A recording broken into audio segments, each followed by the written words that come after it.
მოგესალმებით, ეს არის პოდკასტი წყობილ სიტყვა. მე ვარ მისი წამყვანი ბესიკმაშავა. ჩვენ მაუწყებლობთ ქალაქი ფოთიდან.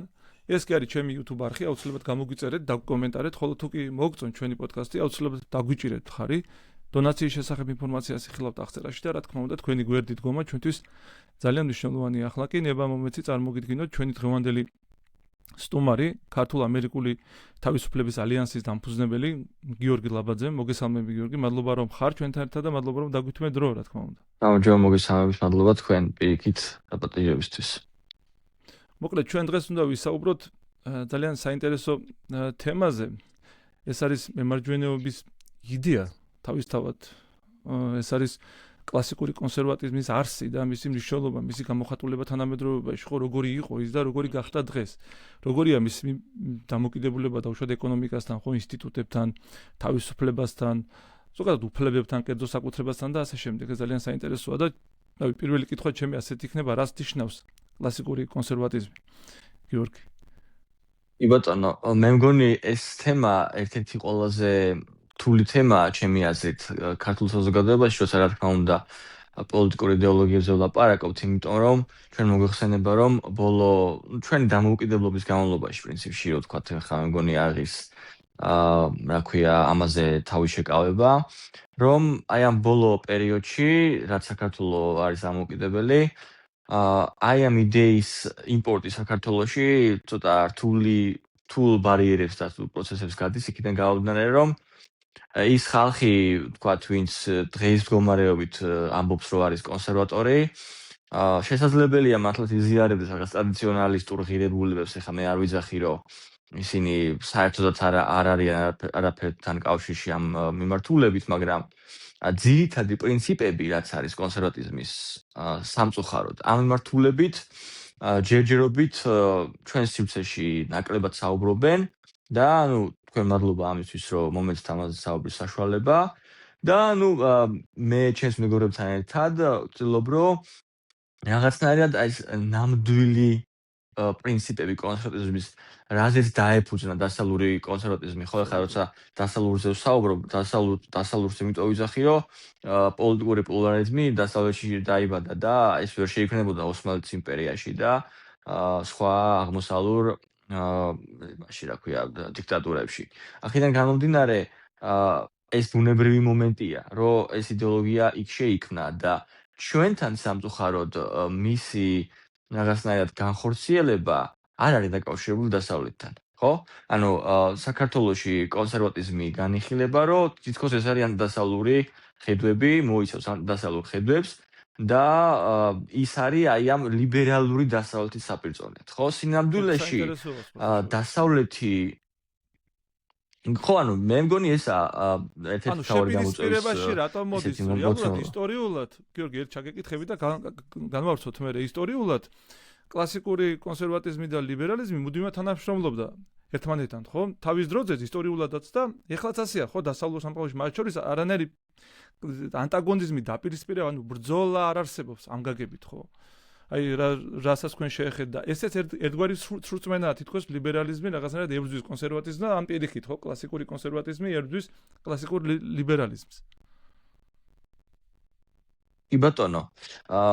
ეს სწორედ მაგას გულისხმობ, რომ ჩვენ სივრცეში ისე გამოვიდა, რომ თითქოს შემოვიტანეთ, ჩვენ სხვებმა შემოვიტანეს აი ამ დასავლური ლიბერალური ხედვების საპირისპიროდ და ძირითად შემთხვევაში აქ არის ხოლმე აი პრიმიტიული მომენტი, რომ ქალი-ქალია, კაცი-კაციას თემა. ანუ ამით შემოიფარგლება, ამის განსაზღვრება, როდესაც ეხლა ჩვენ დღეს ვისაუბრებთ ამაზე, ეს მოიცავს ძალიან ბევრ რამეს, ძალიან დიდ ფაქტორებს, მოიცავს მთელი ინდუსტრიული რევოლუციის საკითხებს, მე-20 საუკუნის ავტორიტარიზმების საკითხებს და მოიცავს რაც თავარია აი თანამედროვე მსოფლიოს გამოწვევებს, რაც გადათარგმნილი არის აი ტრანსნაციონალური მთავრობის საწინააღმდეგოდ ეროვნული ნაციონალისტური და ნაციონალური მთავრობების მშენებლობის მიმართულებაზე. ეხლა ეს იდეები, როცა ჩვენ გვაქვს და მეორეს მხრივ ხედავთ საქართველოში, რომ არის მხოლოდ ეს პარტიები ყალებში იქნება, ხო? ეს პარტიები ეხლა იყო წარსულში გარკვეული ჯგუფები რომ აღარ დავასახელო ხა ბევრი არტიდან მგონი ამას მაინც და მაინც დღეს არსებობს კონკრეტული კონსერვატორების ალიანსი ესეთი რაღაცა და მათი ძირითადი აქცენტი არის ხოლმე აი კიდევ ვიმეორებ რომ ესე იგი ევროპა და ამერიკა არის ლიბერალური და ისინი აღიარებენ ერთსქესიანთა ქორწინებას მაგალითად და ჩვენ ამას უნდა დავუპირისპირდეთ. ეს ამით შემოიფარგლება მოკლედ ეს კონსერვატიზმი და ეს არის სრულიად ამოვარდნილი აი ამ იდეოლოგიის განსაზღვრებიდან, იმიტომ რომ თქვენ კითხვის საპასუხოდ ეხა შეიძლება დავიწყოთ აი რამდენ რამეს ეფუძნება ეს კონსერვატიზმი და სულ უფრო ესე თავში რომ წავიდეთ, მაინც მე მგონი უნდა დავუკავშიროთ ჩვენ ეს ყველაფერი ჩვენ რა პრინციპში დღეს ძალიან ბევრი ავტორი არსებობს ამ კონსერვატიული იდეოლოგიის, ზოგადად მემარჯვენე იდეოლოგიების და ისინი ძირითად შემთხვევაში აი ამ მამად დასავლურ სივრცეში აღიარებენ ედმუნდ ბერგს, რომელმაც ჩვენ ხოლმე ვამბობთ, რომ ჩვენ რას უპირისპირდებით, ხო?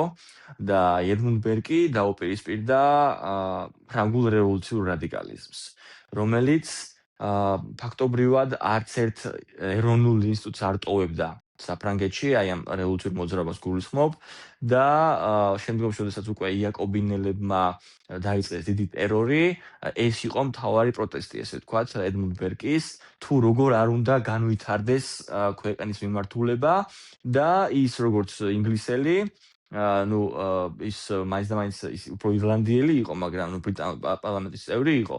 ის იწონებდა ერთგვარად ბრიტანულ სახელოვანი რევოლუციის მონაპოვარს, რომელიც მოხდა 1688 წელს და ეს რევოლუცია, რომელიც იყო უსისხლო, რომელსაც პრინციპში რეჟიმის ცვლილება არ მოყოლია, უბრალოდ მოყვა მეფის ცვლილება და ამას იწონებს ედმუნდ ბერგი როგორც აი ამ ფრანგული რევოლუციის საპირწონედ და ის აი ამ იდეალებს ადარებს ერთმანეთთან და მიიჩნევს, რომ ფრანგული რევოლუციური რადიკალიზმი ეს საზოგადოებებისთვის გადარჩენა კი არ არის და წინსვლა ან პროგრესია, არამედ პირიქით ეს არის განადგურება და დესტრუქცია და ერთ-ერთ წინაპირობად რატომაც ამას ამბობს, ასახელებს იმას, რომ აი ამ ფრანგულმა რევოლუციამ გადაწყვიტა, რომ კავშირი გაეწყვიტა წარსულს შორის მთლიანად, როდესაც კარგი საზოგადოება შეუძლებელია შედგეს წარსულის აწმყოსა და მომავლის კავშირის გარეშე.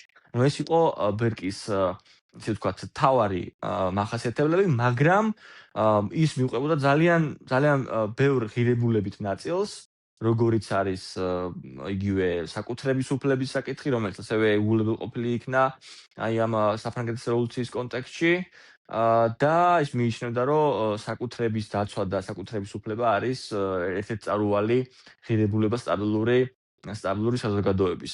შესაბამისად, აქედან იწყება კონსერვატიზმი. ხა, საერთოდ მე-19 საუკუნე ესეთი პერიოდია, რომ ზოგადად კონსერვატიზმის ფილოსოფოსებიც ამას ხშირად ასე ერთმანეთს თავიანთ თავებს ედავებიან ხოლმე, იმიტომ რომ რო წარმოვიდგინოთ, ხო, სხვადასხვა პერიოდში სხვადასხვა რამეს ნიშნავდა ეს კონსერვატიზმი, იმიტომ რომ ხა მეტერნიხსაც ბევრი განიხილავს როგორც კონსერვატორს, რომელიც პრინციპში იყო მაშინდელი რევოლუციური მოძრაობების, ანუ 19 საუკუნის რესპუბლიკების მოწინააღმდეგე და მონარქიის მომხრე და ну ეს კაციც იგულისხმება რომ კონსერვატორი არის მაინც, მაგრამ მეორე მხრივ ის ასევე მხარს უჭერს მეფის შეზღუდვას იგივე ძლიერი მინისტრებით და სხვადასხვა. რაც აი როცა მაგალითად ეხლა ჩვენს საზოგადოებაში დადგა საკითხი რომ აი მონარქიის დაბრუნების თემა ხო ესე ვთქვათ ამოიწია ამ საკითხმა. აი თუნდაც მონარქიასთან დაკავშირებით კონსერვატორებს არასდროს არ ქონიათ აბსოლუტური მონარქიის ესე ვთქვათ მიმართ რაღაცნაირი სანდოობა და ხელგაშლებას არასდროს არ ეგებებოდნენ აბსოლუტურ მონარქს პირიქით, აი ბერგის მაგალითზე როგორც თქვით, ისინი მონარქის შეზღუდვას და ანგარიშვალდებულებას უჭერდნენ მხარს. და ეხლა ალბათ გადავალთ სხვადასხვა საკითხებზე და აი კონსერვატიზმის სწორედ ერთ-ერთი ძირითადი პრინციპი დღეის მდგომარეობით არის ეს არის ანგარიშვალდებულება. და აი როცა ვსაუბრობთ ჩვენ, ხო, მემარჯვენეები ამაზე უკვე ყველგან ლაპარაკობენ დაწყებული შეერთებულებით ხა ევროპაშიც გააქტიურდა ეს მოძრაობები. აი ვინ მართავს რეალურად ჩვენ ქვეყანას, ხო? იყო ახლა deep state-ის ნაწილი გახსოვთ ხო ხა ჩვენ საზოგადოებაში ეს ძალიან კომიკურად გამოიყენება, იმიტომ რომ აი ხო გესმით ეხლა სამწუხაროდ ეხლა აი ამ ქალი და კონსერვატიზმის ეგიდით იყო კაცი არ იყოს. მარგინალიზებული ეს პროცესი. Deep State-ის ეგრეთ წოდებული ცნების შემოტანა პოლიტიკურ ცხოვრებაში ჩვენს ყოველდღიურ. კი, მაგას გულისხმობ. საქართველოში როგორც მოხდა დაკნინებული ფორმით შემოყვანა, რომ ქალია კაცია, თითქოს მთელი ეს მემარჯვენეობა, მთელი კონსერვატიზმი. იგივე მომენტი არის Deep State-ი შემოიყვანეს, აი როგორც აი უკვე გვეცინება ჩვენ, ხო, ამ Deep State-ზე. სიახლეში Deep State-ის მოცემულობას ამერიკელები ძალიან ისე სერიოზულად განიხილავენ და მე ვსდარო ვარ სერიოზულ ორგანიზაციებთან და სერიოზული ხალხის წინ დიდი სახელების ორგანიზაციებს გულისხმობ, წინ რომელთა წარმომადგენლებიც ამბობენ, რომ კი, Deep State-ი არის ერთ-ერთი გამოწვევა. და ეხლა ეს ჩვენ სივრცეში როგორ შემოიპარა ეს, ხო? შემოიპარა, რომ ვითომ ეს ევროკავშირი ებძვის ამათ და ევროკავშირი არის Deep State და აი ამერიკაც ამას იძახის. ეს ისევ პრიმიტივიზმის გაგრძელება სამწუხაროდ, ხო, რომელსაც ვერ ავწდით ჩვენ აი ამ ჩვენი მთელი დამოუკიდებლობის განმავლობაში, ვერ აცდა ჩვენი პოლიტიკური სივრცე და აზრი იმას, რომ აი პრიმიტივიზმს რაღაცნაირად გადავიდეთ და ცოტა სიღრმეში ჩავიხედოთ რა ხდება ამ მიმართულებით. ამერიკული წარმოდგენა როგორია, ხო, საინტერესოა. წარმოდგენა არის რეალური. ზოგადად მემარჯვენეები და კონსერვატორები ეს ჯერ კიდე ამერიკულ რევოლუციას მოსდევს და ამერიკის დამოუკიდებლობას ახლა გუშინ ხო 6 ივლისს აღნიშნეს შეერთებული შტატების დამოუკიდებლობა და თემატური არის მე მგონი მოსდევს ეს საკითხი რომ ადამიანებმა უნდა ვიცოდეთ ვინ გვმართავს ჩვენი ესე ვთქვათ წარმომადგენელი უნდა იყოს ჩვენ მიერ არჩეული და ამ წარმომადგენელზე ჩვენ უნდა გქონდეს გავლენა და არა ვინმე სხვას. შესაბამისად ეს დღემდე მოვიდა ესე მემარჯვენე მოძრაობებში. ხა როჯერ სკრუტონი ამაზე რომელიც ასევე ერთ-ერთი ძირითადი კონსერვატორი იდეოლოგი გადრჩება ევროპული სივრცისთვის პრინციპში ბრიტანელი იყო, მაგრამ მაინც ევროპაში ძალიან ბევრს საქმიანობდა. რჩება და სკრუტონიც ასევე განიხილავს, რომ აი კონსერვატორების ერთ-ერთი მთავარი გამოწვევა დღეს მდგომარეობს აი ჩრდილოვანი მმართველობა, რომელიც ქართული საზოგადოებისთვის არ არის უცნობი, ხო ასეა, მაგრამ ჩვენ ეს Deep State ისე შემოგვაპარეს, რომ თითქოს ესენი ებრძვიან პირიქით Deep State-ს, როდესაც თვითონ არიან აი ამ ჩრდილოვანი მმართველობის რეალური განსახიერებები. და აი რა იგულისხმება დასავლეთის შემთხვევაში იგულისხმება არაანგარიშვალდებული ბიუროკრატია, მაგალითად, რომელიც მე-20 საუკუნეში შეიქმნა და ამერიკისთვის უკვე დამახასიათებელია საკმაოდ და რომ აღარათ ვთქვათ ევროკავშირზე, ხო? ეხლა ევროკავშირს მართლაც ესეთი მოუქნელი ბიუროკრატია ახასიათებს დიდწილად და ეს ჩვენს თავზე გვაქვს და ეხლა დღემდე ვცდით ნეგატიურ კონტექსტში და საბოლოო ჯამში კონსერვატორები მიიჩნევენ, რომ ჩვენ როცა ხალხი ვირჩევს წარმომადგენლებს, იქნება ეს ევროპარლამენტი თუ ნაციონალური პარლამენტები თუ შეერთებული შტატების წარმომადგენლობითი ორგანო კონგრესი თუ მნიშვნელობა არ აქვს, ორივე შემთხვევაში, როგორც ევროპაში ისე ამერიკაში, ჩვენ უნდა ვიცოდეთ ვინ გვმართავს. და პრობლემა ამ შემთხვევაში აქვთ ხოლმე მაგალითად აი ტრანსნაციონალური გაეროს მაგიტო ეხმიან ხოლმე თავს, ხო? იმიტომ რომ გაერო მაგალითად არის ისეთი ორგანიზაცია, რომელზეც ესე პირდაპირ ამერიკელ ამომრჩეველს არ აქვს. არ უდევს ესე ვთქვათ გულის მაჯისემაზე ხელი, იმიტომ რომ პირდაპირ არ ირჩევს წარმომადგენლებს. აი ეს ამერიკული მოცემულობაა საერთოდ, როცა ამერიკელები ერთა ლიგაში შეეწინააღმდეგნენ 20-იან წლებში, 1919 წელს, ხო, ეს ვერსალის კონფერენციის შემდგომ პერიოდში, სწორედ ეს იყო, რომ აი ერთა ლიგა არის ისეთი მოცემულობა, ისეთი ორგანიზაცია, რომელშიც აი ამდენი მილიონი ამერიკელი უნდა წარმოადგინოს ვიღაც ერთმა კაცმა, რაც ჩვენთვის მიუღებელია. შესაბამისად, ეს გადმოყვა დღემდე და კონსერვატორების მსჯელობა ამ მიმართულებით სწორედ ამაში მდგომარეობს, რომ ჩვენ ვერ ვაკონტროლებთ ჩვენს წარმომადგენლებს, ასე რომ ანგარიშვალდებულების ნაკლებობა განიხილება, რომ არის აი ამ ჩრდილოვანი მმართველობის ნაწილი. ხა Deep State რეალურად ჩვენს ენაზე ამას ნიშნავს. და ჩემი აზრით, და მე მგონი დამეთანხმებით, ქართული სოციუმისაც ერთ-ერთი მთავარი პრობლემა არის სწორედ ანგარიშვალდებულება. საფრთხეები მოიაზრება, რომ ადამიანები ვერ აკონტროლებენ მათ მიერ არჩეულ ხალხს. და ანგარიშვალდებულება როჯერ სკრუტონის მიხედვით ისეთი რამეა, რომ თუ ჩვენ მიერ არჩეული ესე ვთქვათ, მხოლოდ ჩვენ მიმართ ანგარიშვალდებული პოლიტიკოსები ზრუნავენ ჩვენს კეთილდღეობაზე. თუ ჩვენ მიერ არჩეულ პოლიტიკოსებს არ აქვთ, ესე ვთქვათ, ანგარიშვალდებულება ჩვენ მიმართ, ისინი არ იზრუნებენ ჩვენ კეთილდღეობაზე და მე მგონი საქართველოს ამ შემთხვევაში ამის ძალიან კარგი მაგალითია. და სწორედ ამ მიმართულებით იბრძვიან, ესე ვთქვათ, ეს დასავლელი მემარჯვენეები, რომ არ დაემსგავსოს მათი სოციუმი ოლიგარქიულ ჭრილოვან მმართველობას, რაზეც არ ექნება გავლენა ამომრჩეველს უშუალოდ და ამომრჩევლის ნება არ აისახება აი ამ მმართველობის პროცესში. შესაბამისად, კიდევ ვიმეორებ, აი ეს ანგარიშვალდებულება ერთ-ერთ მთავარ პრობლემად განიხილება დღეისათვის მდგომარეობის კონსერვატიზმში და მე ვფიქრობ, რომ ეს საკითხი ისე კი არ უნდა მოხდარიყო, რომ აი მაგალითად მიუნხენის გამოსვლის არ იყოს, ხო? როცა მიუნხენში როცა JD Vance გამოვიდა, მან სიტყვისა და გამოხატვის თავისუფლებების დამღები საზოგადოების წინააღმდეგ მიიტანა იერიში, ხო ასეა?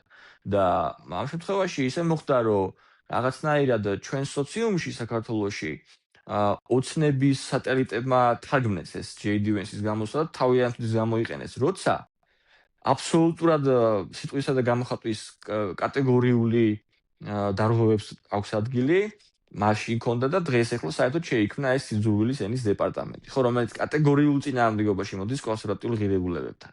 იმიტომ რომ კონსერვატიზმი არის დაიცავს სიტყვისა და გამოხატვის თავისუფლებას ძალიან მაღალ დონეზე. მიიჩნევა, რომ ეს მემარჯვენე იდეოლოგიები არ აღიარებენ აი ამ გერმანული მოდელი, რაც არის, ისა რა ქვია, თავდაცვისუნარიანი დემოკრატია, რომ შესაძლებელია იმისათვის, რომ თავი დავიცვათ აი ამ დიქტატორებისგან, შევზღუდოთ სიტყვის და გამოხატვის თავისუფლება და პრინციპში ჩვენ ამას უკვე ხვდებით აი ამ AfD საკრძალვის მცდელობებთან და სხვა რამებთან დაკავშირებით და აი მემარჯვენე იდეალები ამას გამორიცხავს. შესაბამისად, ეს ხალხი, ვინც ამბობს, რომ კონსერვატორია აბსოლუტურად არ ჯდება ამ ღირებულებებში და აბსოლუტურად ეწინააღმდეგება მეტიც აი ამ ღირებულებებს, თუნდაც აი ამ ანგარიშვალდებულების და თუნდაც აი ამ გამოხატვის თავისუფლების მიმართულებებით. ეს ძალიან მნიშვნელოვანია. ანუ მე ბანემ ჩაგეკითხებით ორი სიტყვით ესეც რომ ამოვწუროთ.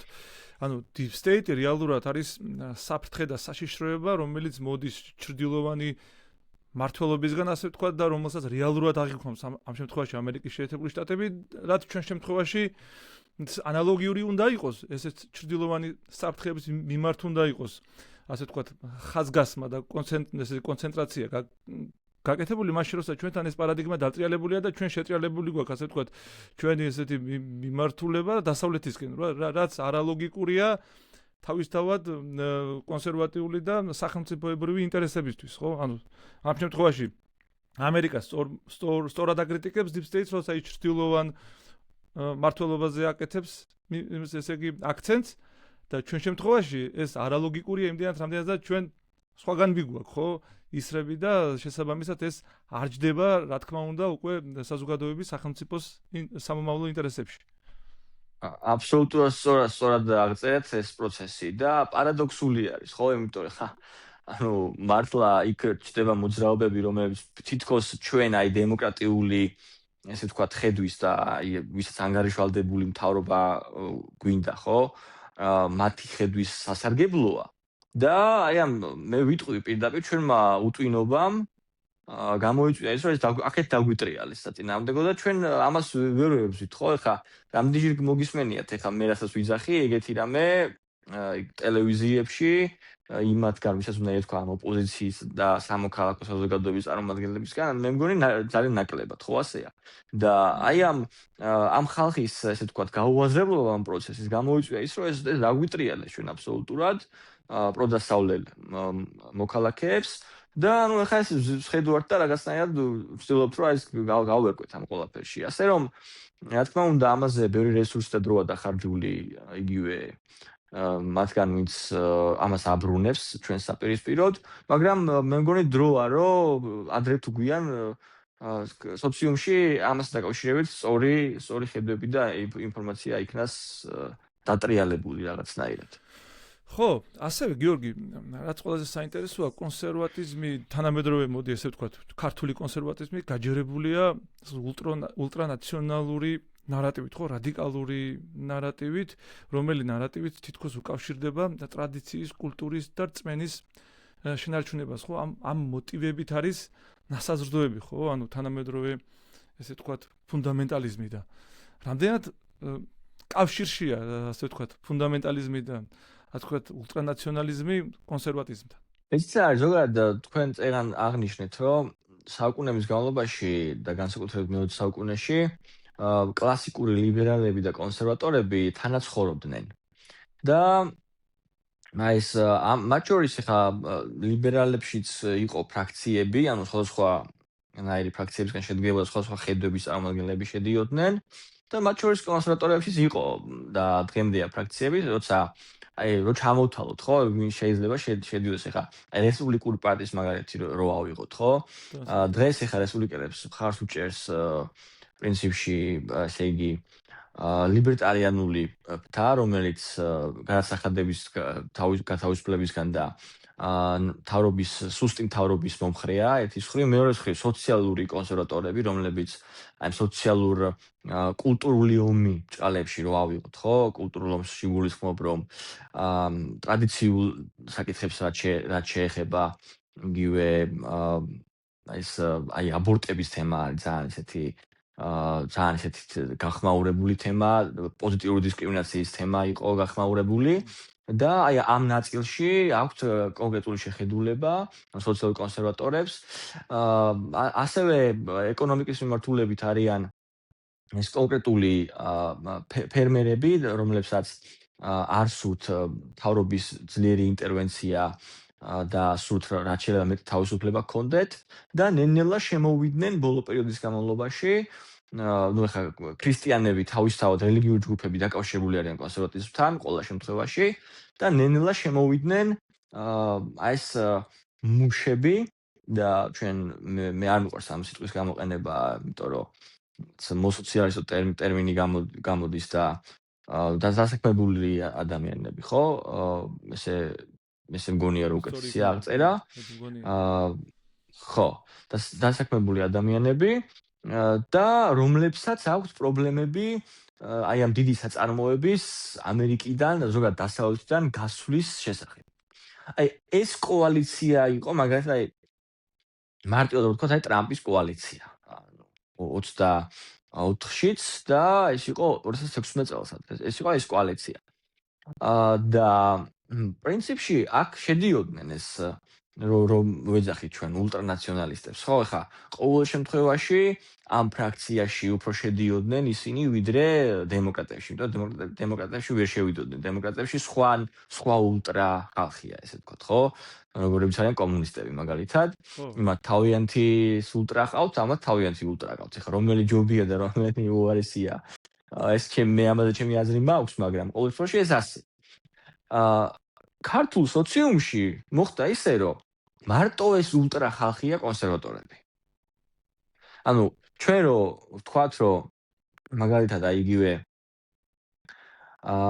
ვინც თავისუფალი ბაზის მომხრეა, ხო? მარტივად რო ვთქვათ, ესენი ვერ ჩაითვლებიან კონსერვატორებად, ვითომ და ვინც ასევე მომხრე არის, რომ აი დასაქმებულებს უფლებები უნდა ქონდეთ. ესენი ეს აიღეს მემარცხენეებმა. შეზღუდული აბსოლუტურად შეზღუდული მთავრობა საუბარი, ესეც აიღეს ლიბერტარიანელებმა მხოლოდ და კონსერვატორებთან არის ასოცირებული ღირებულებებია. ეს ჩვენ რა ჩამოვთვალეთ, სინამდვილეში არის კონსერვატიული ღირებულებები, ხო, რომელიც საქართველოში ვერ ცოცხლობს. მხოლოდ რადიკალური კი ბატონო, იმიტომ რომ სხვადასხვა ნაწილებს აქვს მიტაცებული. მე ესე მგონია ყოველ შემთხვევაში და ასევე მარგინალიზებული არის აი ამ პირდაპირ ვთქვათ პრორუსული ძალებისგან გამომდინარე, რომელიც მხოლოდ ამ ფუნდამენტალიზმს უკავშირებს კონსერვატიზმს, რაც კიდევ ვიმეორებ, კონსერვატიზმი და მემარჯვენე ხედვები შედგება ძალიან ბევრი ფრაქციისგან და მოიცავს კოალიციებს.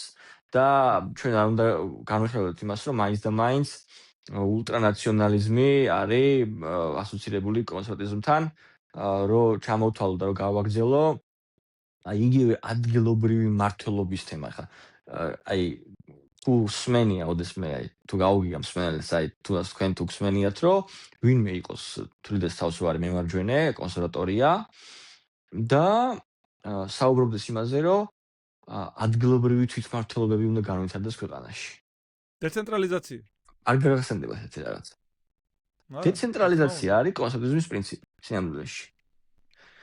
ეს იმდენად ღრმა პრინციპია, რომ აი რესპუბლიკური პარტია და სხვათა შორის ახლა თუ დააკვირდებით თქვენ აი ევროპელი კონსერვატორებიც ადგილობრივი ეკონომიკების განვითარებაზე საუბრობენ, აი მე ამის ხმა მინდა ხოლმე, აი და რას გულისხმობ, ხა ნახეთ, აი ადგილობრივი ეკონომიკები რაც საქართველოში როგორი საქართველო არ არის, ისა რა ქვია, ინდუსტრიული ქვეყანა, ვერ გახდება კაი ხან სამწუხაროდ, ჩვენი მმართველი ელიტების გადამკიდე.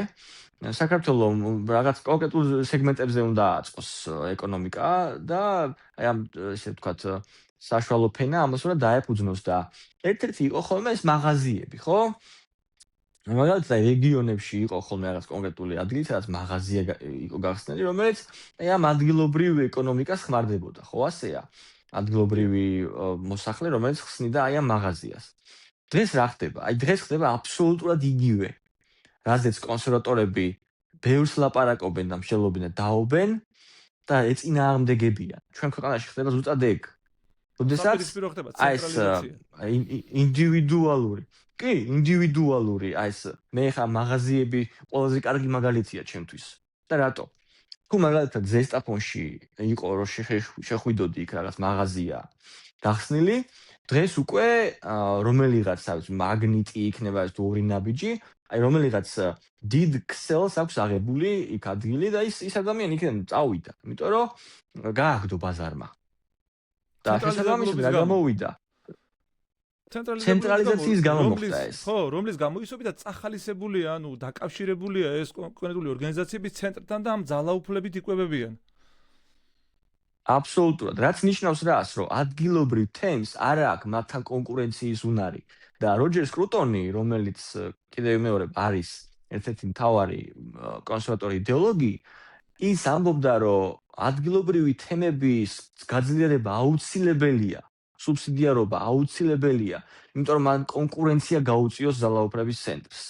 და სწორედ მხოლოდ ამის შედეგად არის შესაძლებელი, ესე ვთქვათ, გადასახადებით ცენტრალიზებულია შექმნა. გადასახადებით ცენტრალიზებულია, ნებისმიერი აქტივობა, ეკონომიკური აქტივობა უკავშირდება იმ, ასე ვთქვათ, სკეპტიციზმს, რომ ნებისმიერი შემოსავალი შენი უნდა წავიდეს ცენტრალურ ბიუჯეტში და ეს შენი ნაშრომი, როგორც ფიზიკური, ისევე ინტელექტუალური ნაღვაწი ვერ გამოადგება ადგილობრივ საზოგადოებას. ეს ძალიან ესეთ სკეპტიციზმის წინაპირობაა საზოგადოებაში, ადგილობრივ თვითმმართველ საზოგადოებაში. და აი მაგას ვიძახე, რატო არ ლაპარაკობენ ამაზე კონსერვატორები, როდესაც ეს პრინციპია, ეს ერთ-ერთი წამყვანი პრინციპია კონსერვატიზმის, ეს მემარჯვენე იდეოლოგიის. როდესაც აი ამერიკაში ხა დიდი ხანია ესე მუშაობს და მე ხლა რაღაც დიდი ეპიზოდი გამოგვივა ძალიან ამაზე რომ დაუწყო საუბარი, რომ ამერიკული კონსტიტუცია ფაქტობრივად დგას შტატის უფლებებზე, შტატების უფლებებზე. ძლიერი ცენტრალური მთავრობის საწინააღმდეგოდ და ამაზე იბრძვიან ჰამილტონი და ჯეფერსონიდან მოყოლებული ეს ხალხი, რომელიც ადრეული რესპუბლიკის მოღვაწეები არიან, ამაზე იბრძვიან, წარმოიდგინეთ თქვენ დღემდე, ხო?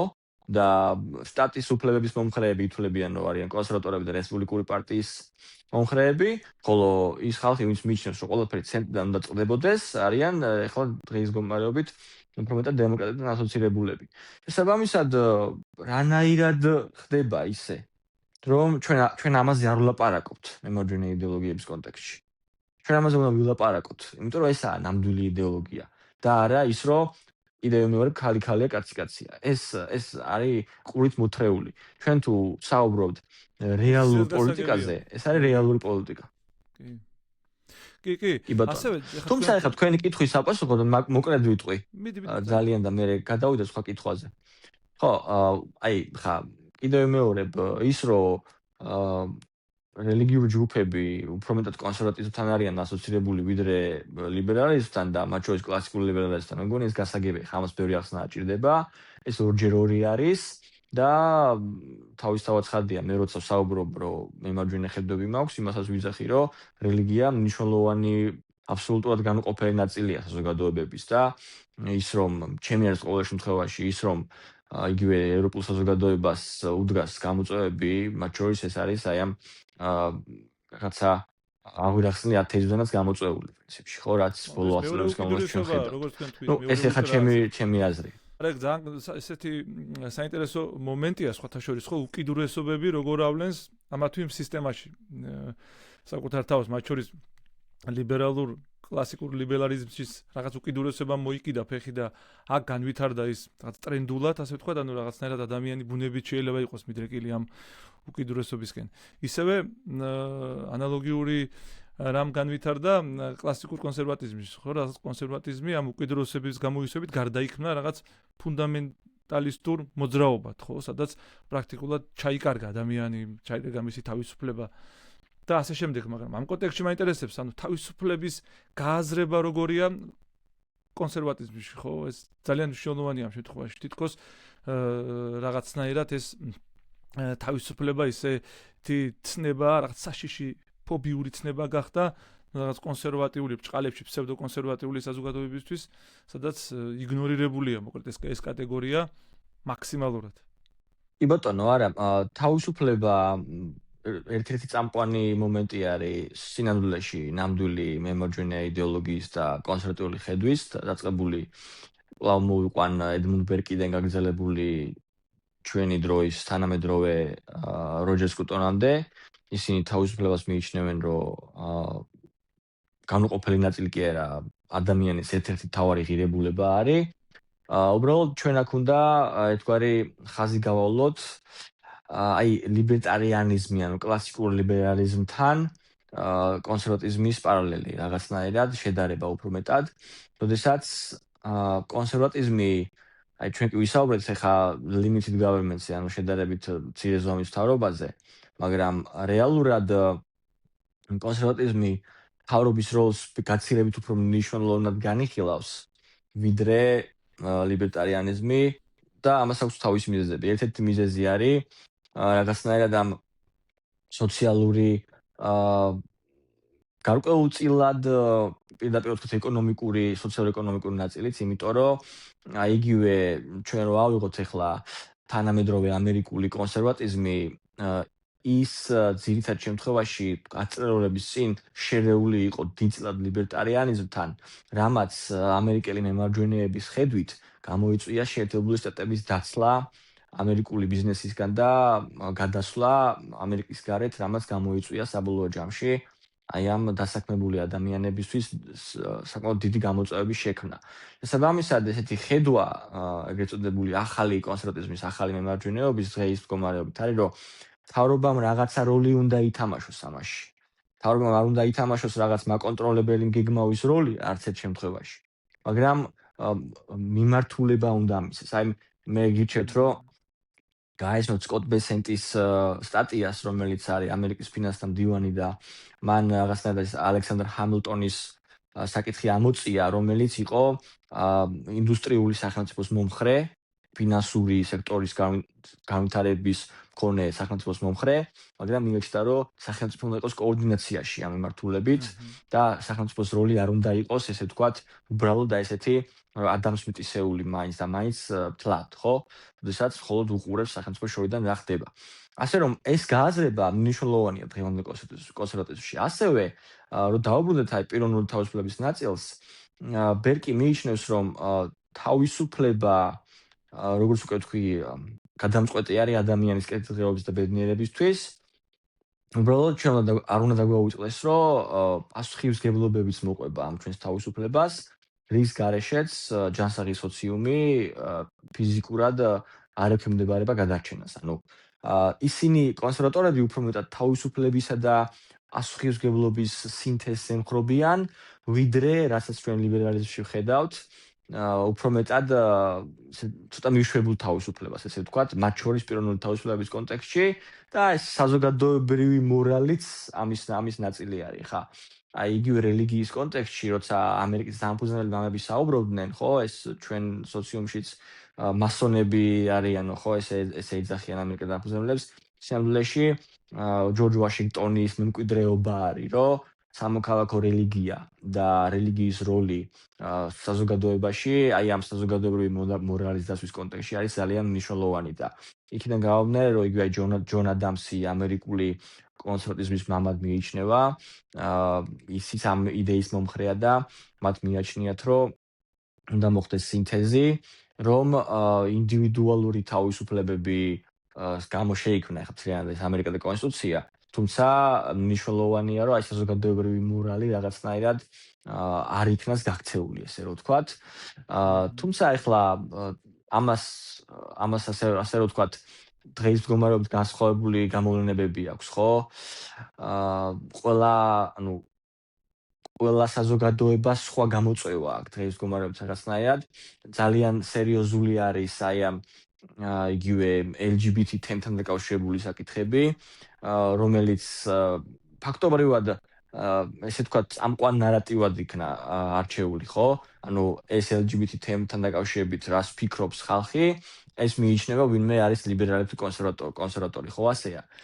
მაგრამ საბოლოო ჯამში იგივე ამერიკულ დამოკიდებულება ამ ესე იგი უმცირესობებთან.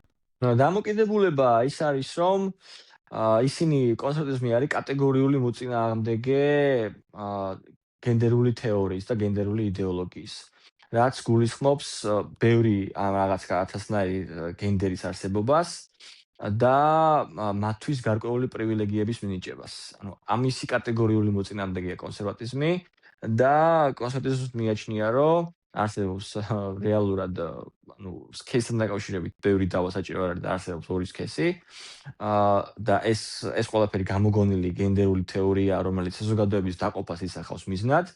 ეს არის ამოსავალი, თუმცა რაც შეეხება უშუალოდ უფლებრივად LGBT ადამიანებს, ახლა მე ვახსენე სკოტ ბესენტი, რომელიც არის ახლა ვისაუბრებ ხოლმე, ხო, ანუ ამ ამერიკელებთან, რომლებიც აი იგივე ქართული ოცნების აი ამ ხედვაზე ლაპარაკობენ, რომ აი ამერიკელებს ეუბნებიან, ტრამპს ეუბნებიან, ხო, რომ ჩვენ ერთნაირი ხედვა გვაქვს. შემდგომში ტრამპს ესე იგი ყავს ეს გეი სკოტ ბესენტი მინისტრად, ხო ასეა. და ქართული ოცნების წარმომადგენლები პრინციპში რაღაცნაირად ახალისებენ აი ამ ძალადობრივ ელემენტებს ამ მიმართულებით ახლა. მე პირადად მართალი რო გითხრათ, აი იგივე პრაიდის ნაწილი რო ავიღოთ, ხო? მე პირადად მგონია, რომ ეს არის ძალიან გაზვიადებული და ქართული სოციუმი პრაიდს არ საჭიროებს ამ ეტაპზე და პირიქით ეს მართლაც რაღაცნაირად დაყოფის გამოწვევი უფრო ვიდრე ვინმეს გაერთიანების და ვინმეს უფლების დაცვის, ანუ ეს ჩემი აზრია, მაგრამ ყოველ შემთხვევაში ამისი განსხვავებული აზრით არსებობს, ხო ასე? არის ხალხი, ვინც ამაში არ დამეთანხმება და ის ადამიანი ასე შემდეგ. დამოკიდებულება ესეთი უნდა იყოს დღეის მდგომარეობით ქართულ სოციუმში, რომ მე მგონია, რომ არსებობენ ჯგუფები, ახლა იგივე ამაზე სულ ამბობ ხოლმე, ხო? 1 ივნისი არის ბავშვთა დაცვის საერთაშორისო დღე. ჩვენ გვაქვს ესე იგი გამოდის სოფლიოში ეგრეა, ხო? ეს დღე. ბავშვთა დაცვისთვის ერთი დღე, 1 ივნისი და პრაიდისთვის გვაქვს ერთი თვე, 1 ივნისი. ეს კარგად არის გადმოთარგმნილი ჩვენ პრობლემებზე. ჩვენ გვყავს მშიერი ბავშვები და მშიერ ბავშვებს დამატებული ის ბავშვები, რომლებიც თლად ანუ არ არიან ახლა შიმშილის ზღვარზე, მაგრამ არიან სხვა საჭიროებების მიღების ზღვარზე. აი ჩვენ ეს პრობლემები გვაქვს და ჩვენ ვლაპარაკობთ პრაიდზე და იმაზე უნდა ჩაატაროს თუ არა პრაიდი ვინმე თბილისში. მე ჩემთვის პირადად მგონია, რომ ეს ამ ეტაპზე გამოწვეული პრობლემა არის თითიდან და მას შემდეგ აი ეს ხალხი იგივე, ხო? აი დავასრულებ უცებ. ეს ხალხი, რომელიც მაგას ითხოვს, თუ ნაბიჯ მიიღებს მონაწილეობას დემოკრატიული სახელმწიფოს შენებლობაში, რომელიც იგივე ბავშვთა უფლებებს იცავს ჯერ და ზოგადად ადამიანის უფლებებს იცავს ჯერ, სიტყვის და გამოხატვის თავისუფლების გამო ტროტუარიდან არ იპარავენ ხალხს. ანუ ისინი თუ პრიორიტეტად აიღებენ ამ საკითხებს, დადგება დრო, რომ მათი უფლებების დაცული იქნება. ამის თქმა მინდა. ესენი ახლა ეს ხალხი რაღაც დონეზე ხელს გვიშლის იმაში, რომ ჩვენ ძირითადი თავარი ფუნდამენტური უფლებები რაც არის, ელემენტარული სიტყვის და გამოხატვის უფლება და აი ეს ბავშვებისთვის ბავშვების შიმშილსაც რაც ეხება, ხო? ეს ძირითადი საკითხები რაც გადასაჭრელია, პროპაგანდა ამას იყენებს, რომ აი ეს საკითხის არიდოს თავი.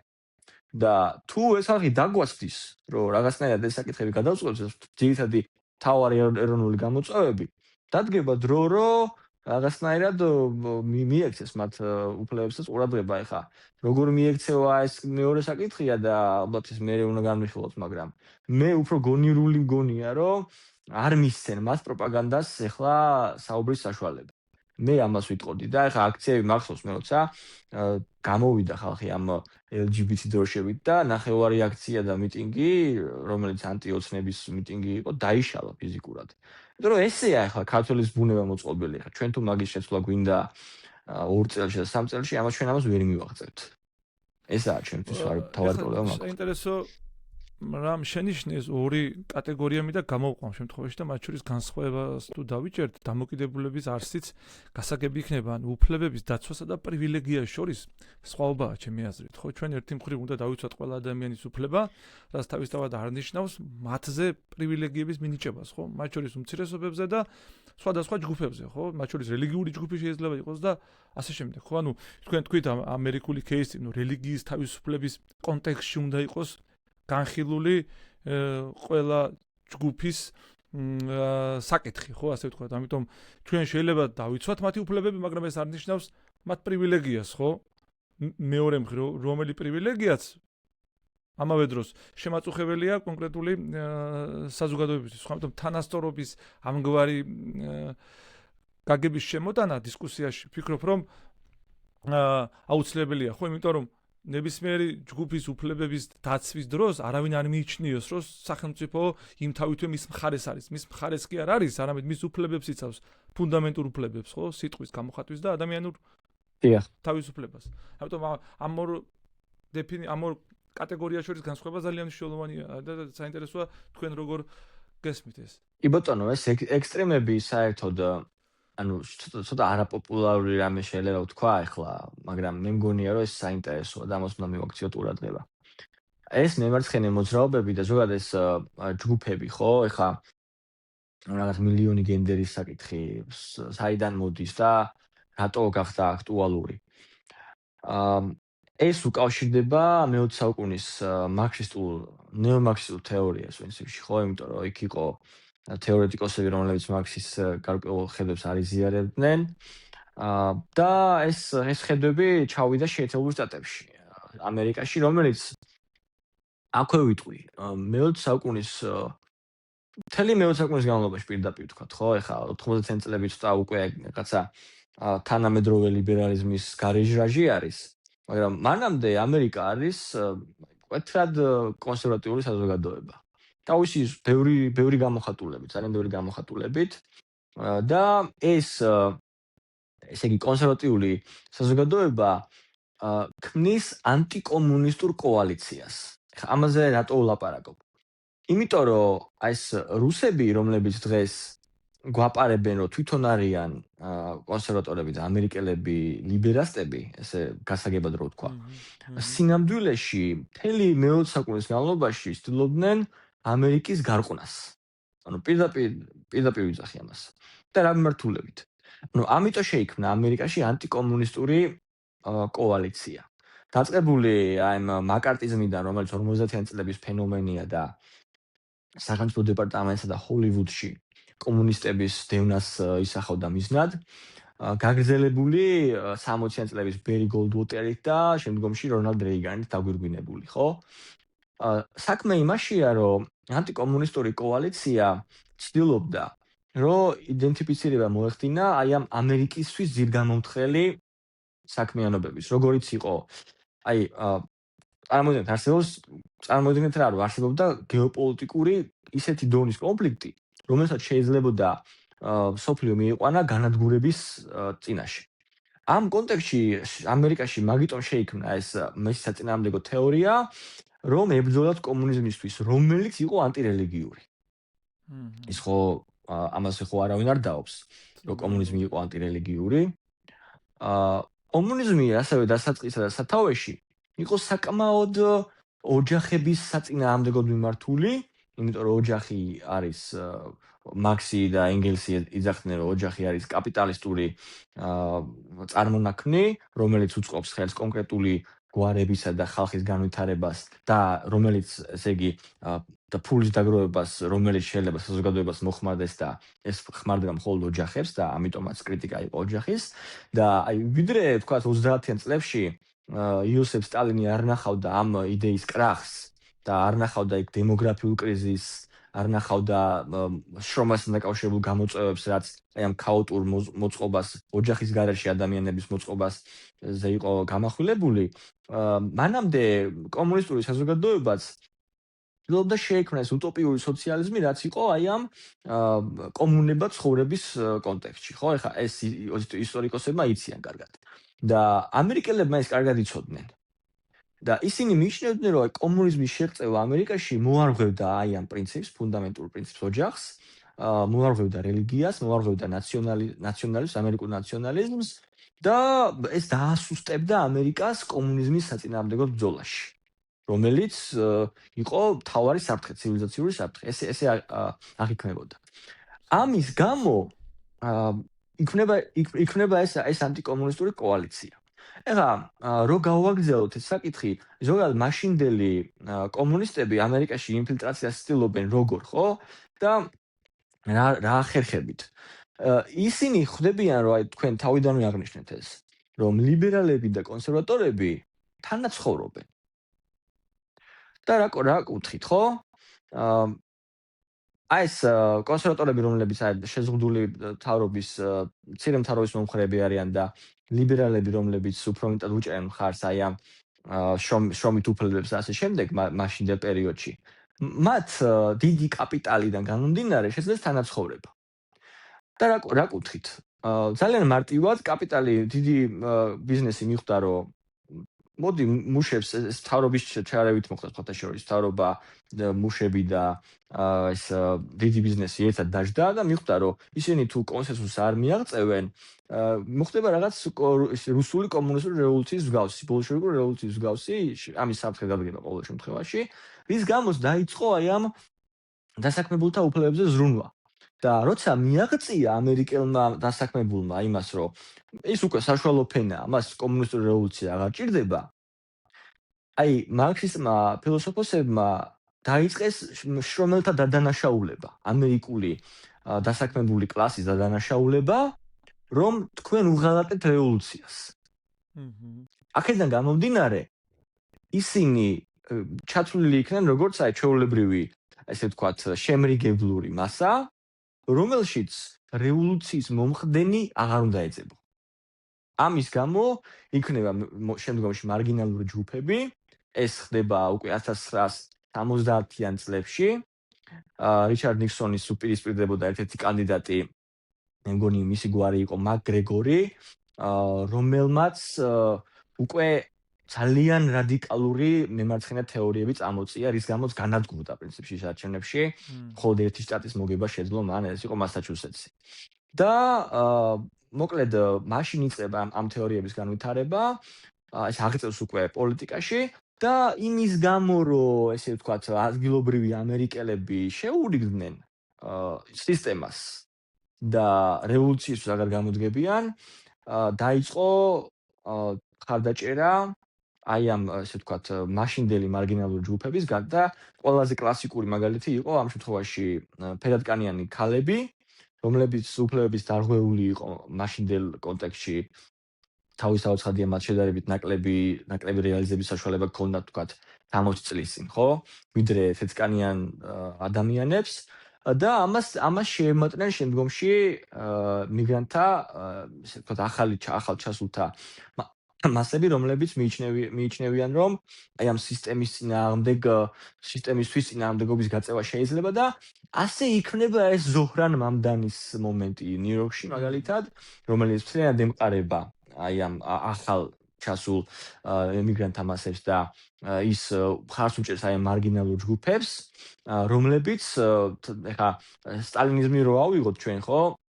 არანაირ კავშირში არ არის, ხო? ეს იგივე გენდერული თეორიასთან არანაირი კავშირი არ არის სტალინიზმი, რაც კომუნიზმის გარდაქმნა არის რეალურად სტალინიზმი, მაგრამ თანამედროვე ნეომარქსისტული გაგებით ეს ხალხი საჭიროა იმისათვის, რომ აი ამ ჩაგვრელ ელიტებს, ჩაგვრელ კაპიტალისტურ საზოგადოებაზე სივრცეს დაუპირისპირდე და სწორედ ამიტომ ის ხარს უჭერს როგორც ახალ ემიგრაციას, ხარს უჭერს როგორც ისლამის წარმომადგენლებს, რომლებიც კლასიკურ დასავლეთის მოწინააღმდეგეები არიან და ეს მე მგონი ძალიან მარტივია ამის საქმე და ხარს უჭერს აი ამ შედარებით მცირე ჯგუფებს, ეგრეთ წოდებულ მარგინალურ ჯგუფებს, რომლებიც არ არიან აფილირებული ტრადიციულ ამერიკულ ხედვებთან, როგორიც არის იგივე ქრისტიანული მორალი, როგორც არის პურიტანული შრომის კოდექსი, როგორიც არის კლასიკური ოჯახის გაგება და ასე შემდეგ და ასე შემდეგ.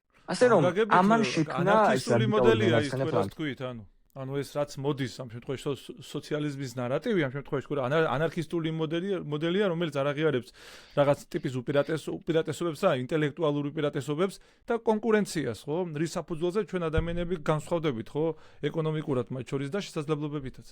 ამას არ აღიარებს თავარს, იცით ადამიანია ამ შემთხვევაში. კი, ჩვენ ის ანუ იმ მიმართულებით უნდა შევხედოთ ამას, რომ აი ამ მემარცხენე მოძრაობებმა ვერ შეძლეს ამერიკაში ფეხის მოკიდება ისე როგორც საჭირო იყო იმ მოდელით, რა მოდელითაც თქვათ, აი საბჭოთა კავშირში მოხდა მუშების გამოყენება და ევროპაში პრინციპში ხა რევოლუციები არ მოხდა რა, მაგრამ დიდწილად გარდაქმნები მოხდა ამ მიმართულებით. ეს ვერ მოხდა ამერიკაში, შესაბამისად ეხა მიანერეს თავი ამ მუშების საკითხს. და ეხა განსაკუთრებით დღესდღეობით რო ავიღოთ ჩვენ, ხო?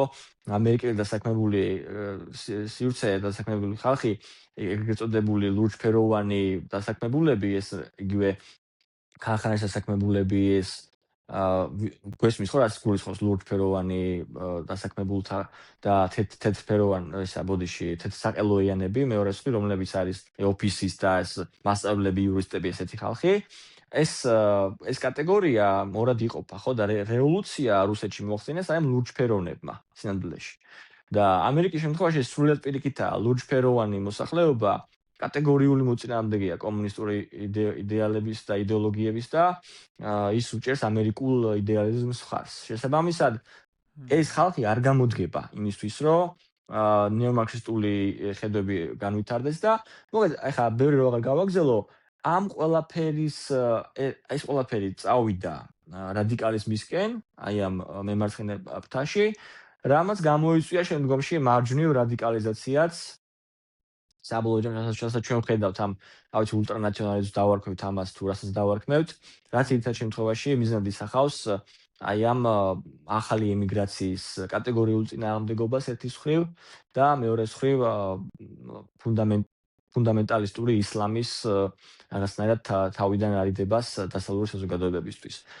ეს ამას ემყარება თანამედროვე კონსერვატიზმი რაღაც გაგებით, იმიტომ რომ ახალი გამოწვევები შეიქმნა დასავლურ ცივილიზაციაში და დასავლურ სამყაროში, მაგრამ კიდევ მეორე ჩვენ არ უნდა დავივიწყოთ ტრადიციული გაგება კონსერვატიზმის, იმიტომ რომ მე მაინც გონია, რომ ეს აიქრობა შედარებით დროებითია და ტრადიციული მემარჯვენე იდეოლოგიები უნდა გააგრძელოს მაინც თავის ტრადიციული ფუნქციის თავის თავზე აღება და ის აგრძელებს კიდეც ამას პრინციპში დასავლურ სოციუმში, მაგრამ ჩვენ არ ვიცი ხა ერთ-ერთ პოდკასტს უსმენდი ძალიან სწორად შენიშნეს, რომ ჩვენ ტოტალიტარულ მართლობაში ვიყავით და იმპერიები ნაციონალიზმისთვის არ ამზადებენ კარგ საფუძველს მას შემდეგ რაც თვითონ დაემხობიან, ხო? ეხა იმპერიებს არ უნდათ, რომ ეროვნული სახელმწიფოები სწრაფად დადგნენ ფეხზე.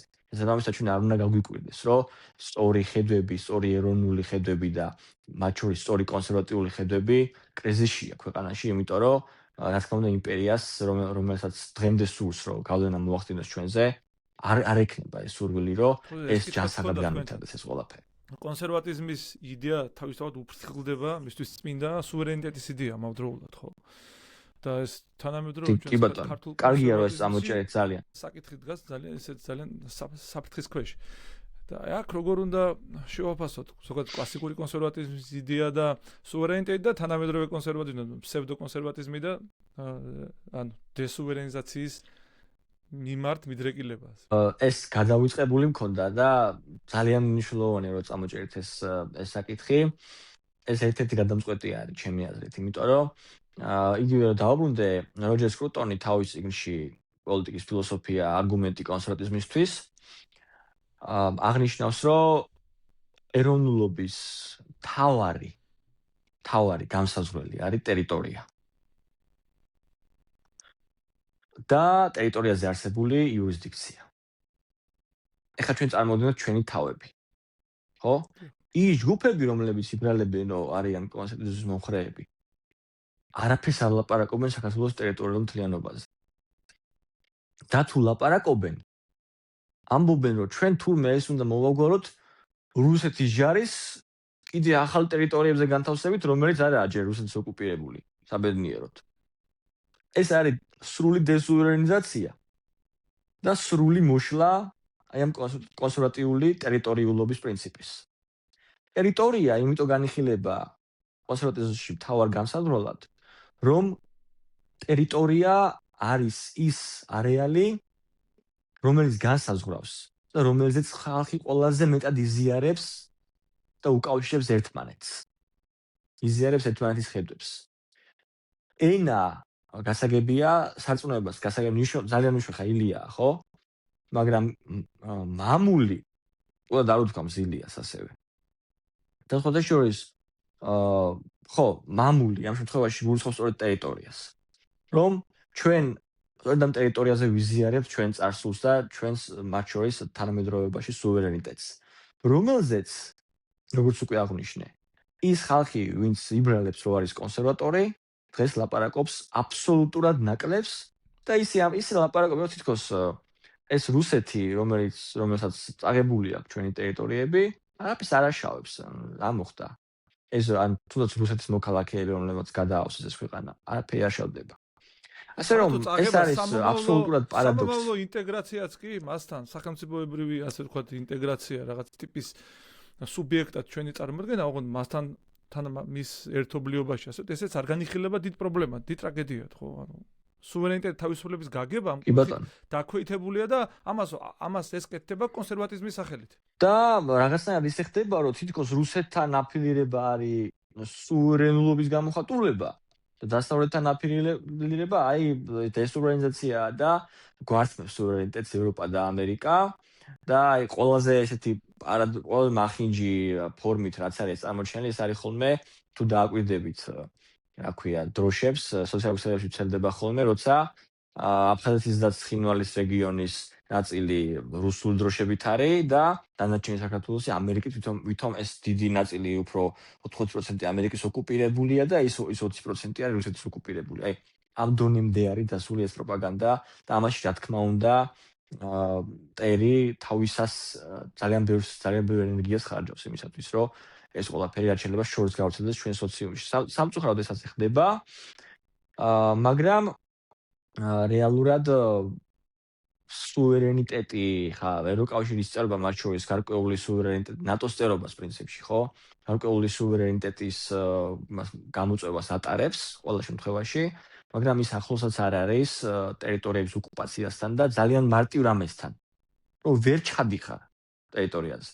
როცა ევროკავშირში ისეთი მოწყობაა, რომ ვერ ჩადიხარ კი არა, ის ვინც არ არის შენი ეროვნების წარმომადგენელი, მაგალითად ფრანგი ჩადის პოლონეთში უპრობლემოდ, პოლონელი საფრანგეთის ნებისმიერ ტერიტორიაზე უპრობლემოდ და ჩვენს ტერიტორიაზე ვერ ჩავდივართ.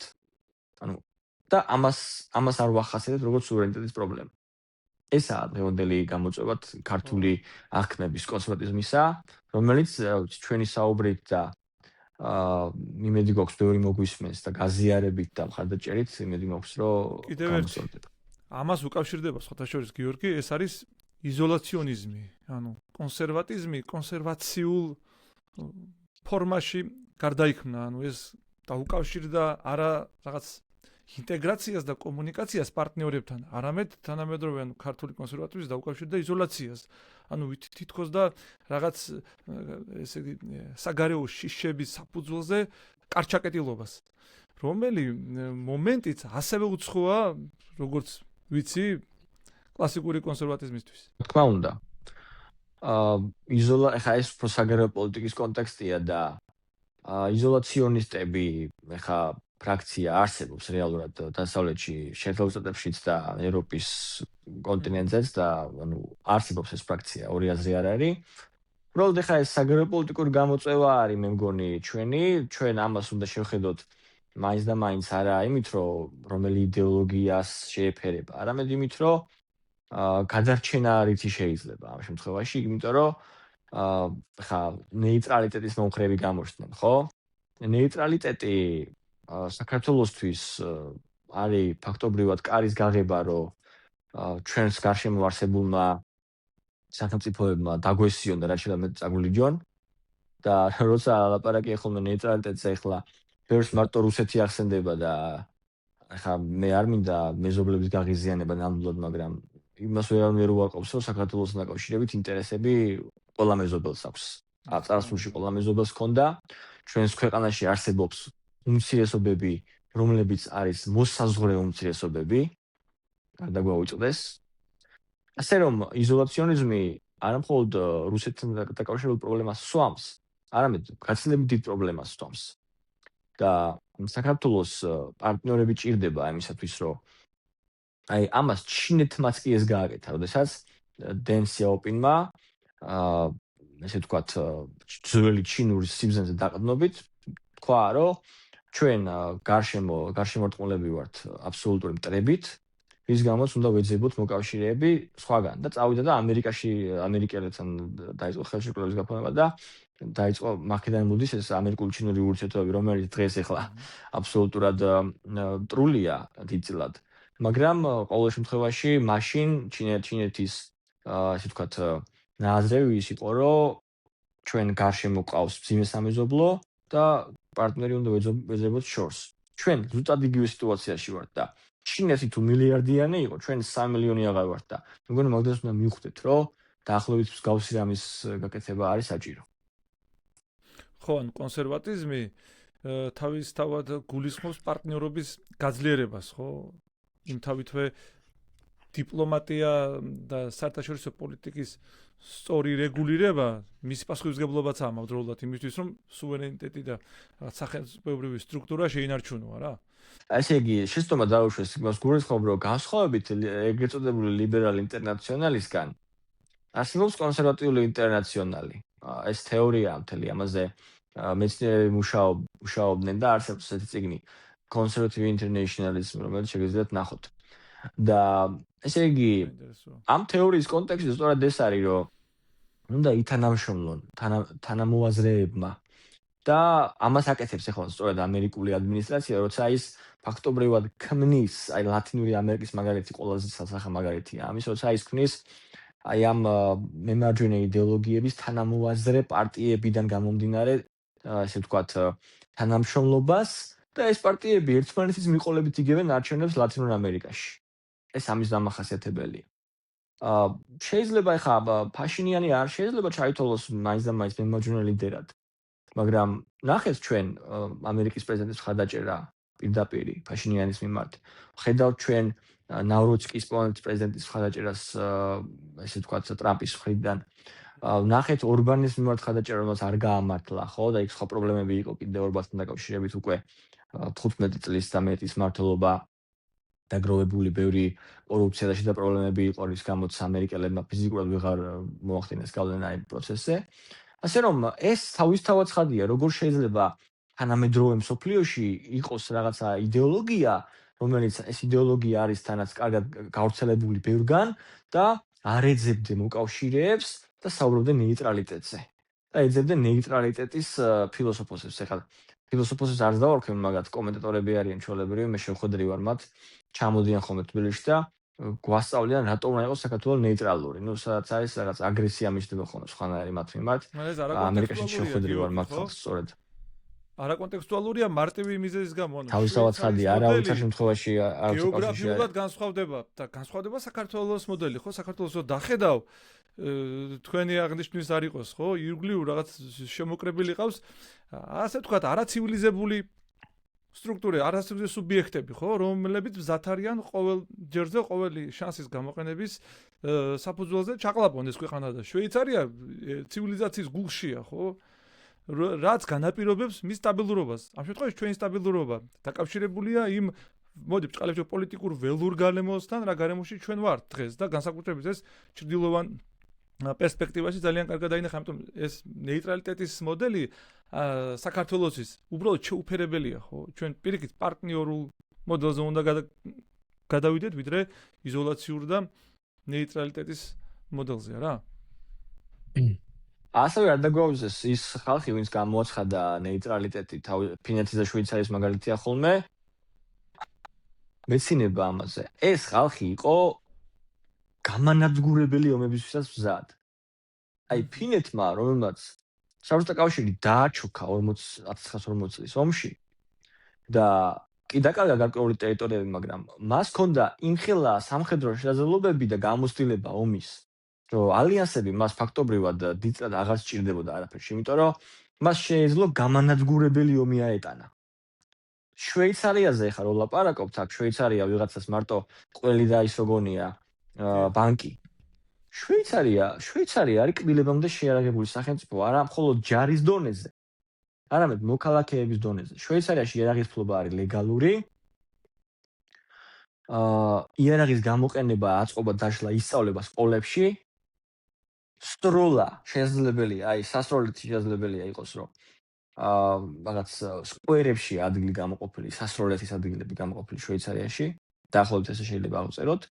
უბრალოდ ესე ვთქვათ, ყველა მოქალაქეს არ აქვს წვდომა ვაზნებზე. და არის ესე უყურებენ შვეიცარიელები, რომ იარაღის დაშლა აწყობა ისე კარგად იცის შვეიცარიის მოქალაქემ, რომ თუ რამე მოხდა, თავრობა უცბად ვაზნების დიდ რაოდენობას გამოყრის და ყველა მზადაა თავის დასაცავად. ეს მოდელია. და საქართველოში ბოდის ვიხდი ომისთვის რამდენად არის საქართველოს მზად ნებისმიერ მეზობელთან. მოდი ჯერ სამხედრო დივიზიაზე თავდაცვისთვის, მოდი ასე ვთქვათ, ანუ შვეიცარიის მოდელი არის თავდაცვის უნიკალური მოდელი, ხო, რომელიც გარანტირებულად დაიცავს თავის საზღვრებს. ამ შემთხვევაში აქ თავდაცვის რესურსები არის ძალიან მინიმალური, ხო, ჩვენ რეალურად ნებისმიერი ესეთი ღმერთმა გვაშოროს, ხო, ნებისმიერი საომარი მოქმედების დროს მზად ვართ კაპიტულაციისთვის, შეიძლება ითქვას, ბრძოლის უნარიანობის ხარისხი ჩვენთან დაბალია. განსხვავებით შვეიცარიისგან და გნებავთ ფინეთისგან. კი ბატონო, ჩვენთან ესე იგი მიზანმიმართულად ხდება, რომ საქართველოს იარაღი არ კონდეს ბოლო პერიოდში და ეხლა უკვე ამ იარაღის არ ქონას ემატება ეს ნეიტრალიტეტის ნარატივი. ნუ ესაა საბოლოო მოცემულობა. გიორგი, აი ერთი კითხვა ჩვენ ამ საკითხს შევხედე, მე მაინც მინდა ეს განვიხილო, რელიგიური თავისუფლების საკითხი მინდა განვიხილო კონსერვატიზმის კონტექსტში, რაც საქართველოს პირობებში აქტუალურია და რელიგია როგორც რწმენა ინსტრუმენტალიზებულია როგორც მთავარ იდეოლოგიურ მედროშეთ ამ კონსერვატიულ ბრჭყალებში სახელმწიფოში, ხო? და თქვენ ახსენეთ ამერიკული გამოცდილება, ხო, რელიგიური თავისუფლების კონტექსტში. და მე მგონი კონსერვატიზმთან რაც უფრო მეტად თავსდება, ეს არის რელიგიური თავისუფლება და არა რელიგიური პრივილეგიები, ხო? და გასაგებია ჩვენ რო ქრისტიანული ქვეყანა ვარ და ქრისტიანობას თავისი ადგილი აქვს, მაგრამ ეს ადგილი გარანტირებული არ უნდა იყოს სახელისუფლებო ინსტრუმენტების მიერ, ეს გარანტირებული უნდა იყოს თავად ხალხში და ამ რელიგიურ განვითარებას, ასე ვთქვათ, ადგილი უნდა ჰქონდეს საზოგადოებაში, ხო, რისი უფლებაც თანასწორად უნდა მიეცეს ყველა რელიგიას და მათ შორის ქრისტიანობასაც, ხო? და განანაირი საშიშროება არ დგას ამ გაგებით. მე მაინტერესებს სეკულარიზმს როგორ უყურებს კონსერვატიული სისტემა. სეკულარიზმს უყურებს როგორც ანუ რელიგიის და სახელმწიფოს დაყოფას, როგორც მნიშვნელოვანს, მაგრამ როგორც უკვე ვთქვი, აი დაწყებული ჯერ კიდევ ჯონ ადამსიდან და სხვებისგან, ესე იგი კონსერვატორები მიიჩნევდნენ და ახალც მიიჩნევენ, რომ რელიგიამ უნდა მნიშვნელოვანი ქრისტიანობაზე ამ შემთხვევაში ლაპარაკი ყველა შემთხვევაში, იმიტომ რომ ევროპა და ამერიკა ეს არის ქრისტიანული ცივილიზაციები, ხა კიდევ ვიმეორებ და იმედია სვენელისთვის სიურპრიზი არ არის, რომ დასავლეთი ეს არ არის აღმოცენებული მემარცხენე ლიბერალურ თეორიებში ეს არის დასავლეთი აღმოცენებული ქრისტიანული ცივილიზაციაში თავიდან ბოლომდე. და დასავლეთმა სწორედ მაშინ მიაღწია ყველაზე მეტ წარმატებას, როდესაც აი ეს რელიგიის თავისუფლება შეინარჩუნა. ანუ იმის უფლება, რომ ყველას ქონოდა რწმენის თავისუფლება. აი ვესტფალიის ზავიდან მოყოლებული, ხო? ეხლა ამერიკა თავიდან ბოლომდე რელიგიური თავისუფლების თემა შექმნეს. იმის მიუხედავად, რომ ევროპიდან გაქცეული კათოლიკეების და პროტესტანტებს შორის იქაც იყო გარკვეული შეპირისპირებები, მაგრამ მაქსიმალურად შეხდებოდა, რომ დარეგულირებული იყო ეს ურთიერთობა.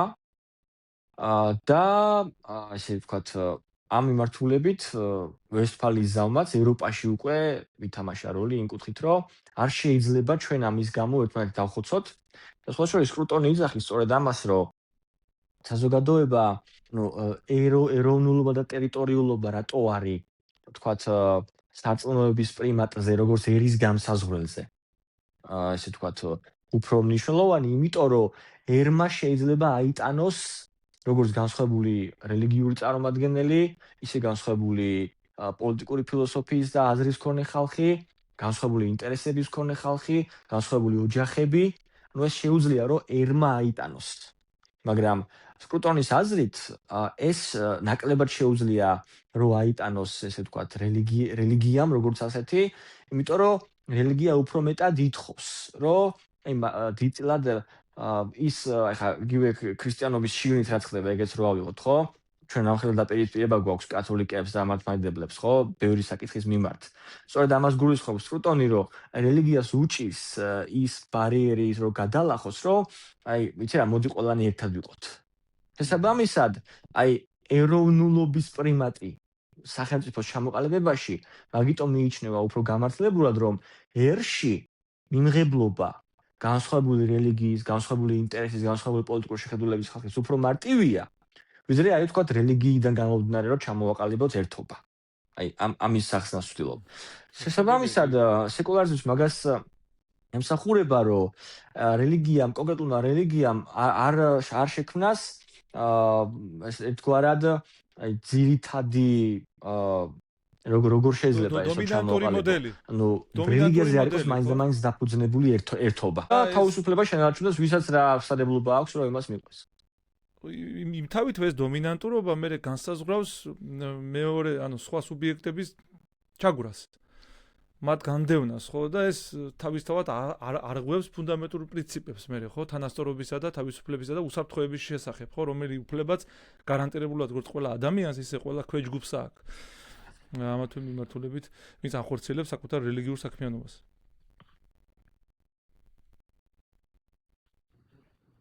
კი ბატონო, ჩვენ მაგალითზე ხა იგივე რა თქმა უნდა, ქართულ ეკლესიაში ბევრი გამოწვევაა, მაგრამ ჩვენთვის მაგალითად ძალიან ესეთი, რა ვიცი, ჩემს მაგალითად ძალიან მოსაწონი იყო და ძალიან მივესალმები ამას, როდესაც ფაქტობრივად ეკლესიამ თვითონ თქვა უარი, რომ მართლმადიდებლობა გამოცხადებული იყო სახელმწიფო რელიგიად, ხო ასეა. ანუ ეს ეკლესიამ თვითონ შეაფერხა ეს პროცესი, იმიტომ რომ ის იქნებოდა გამოყენებული შემდგომში სახელმწიფოს მხრიდან, როგორც ჩარევის საშუალება თავად რელიგიურ ინსტიტუტებში და შექმნიდა არაჯანსაღ პროცესს. ასე რომ მე ასეთ ნაბიჯებს ვთვლი, რომ ქართველი ერისთვის, როგორც სწორად შემფასებლისთვის ამ მიმართულებით, გარკვეული საკითხების, ეს მნიშვნელოვანი წინაპირობაა და თუ იმ გამოწვევებს, რაც თქვათ ჩვენი ეკლესიის შიგნით არის, რაც ჩემი აზრით პირველ რიგში დაკავშირებული არის აი ამ მატერიალიზმთან, ხო, მატერიალიზმის საკითხებთან. თუ ამასაც გადაუჭრით და რაღაცნაირად მოვაგვარებთ, ხომ თლად კარგი. ნუ მან მინიმუმ კონსტიტუციური რეფორმა საჭირო, ეს კონკორდატის რეგულაციას არ დავარქვი, მაგრამ მისი გაუქმებაა საჭირო იმისთვის, რომ რეალური რელიგიური თავისუფლების პარადიგმაში შევიდეთ ჩვენ. კონსტიტუციური შეთანხმების კონკორდატი ამას არ ქვია. სახელმწიფოს და ეკლესიის ურთიერთობას დღეს მე ისევ ხედავ, რომ მე უფრო აქ სახელმწიფოს პრობლემას უფრო მეტად ვხედავ და სახელმწიფოს მანკიერებს უფრო მეტად ვხედავ ამ მიმართულებით, რომელიც ცდილობს, რომ ეკლესიის მრევლი გამოიყენოს პოლიტიკური მიზნებისთვის და პოლიტიკური დატვირთვისთვის და ნუ ეხლა სამწუხაროდ ეკლესიის შიგნითაც არის ესე ვთქვათ მთელი მიმართულებები, რომლებიც ამას ერთის მხრივ ხელს უწყობენ და მეორე მხრივ შეიძლება აი ეგან ნახსენებია მატერიალური ნაწილიდან გამომდინარე, მათთვის შეიძლება ეს იყოს მისაღები.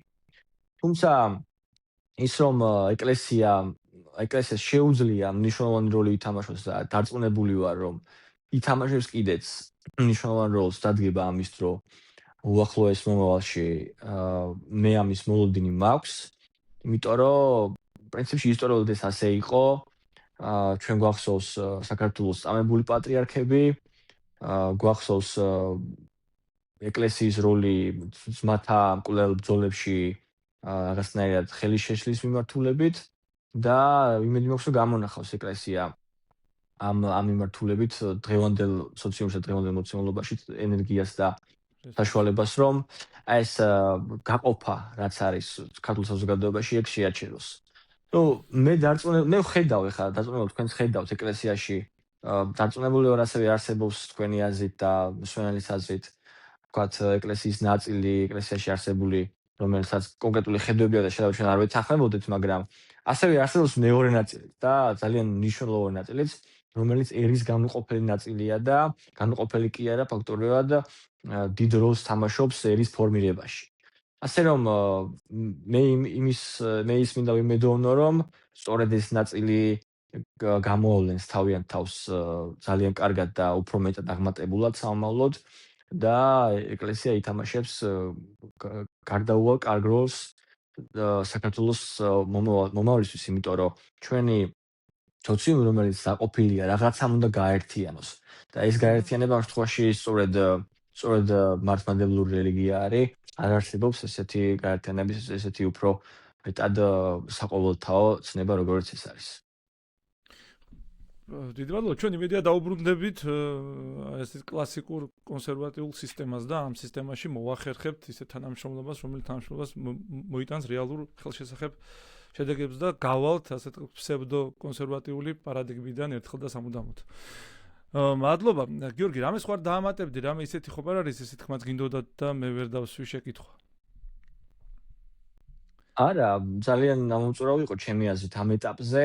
იმედია მსმენელი ამას შეხვდება როგორც რაღაცნაირ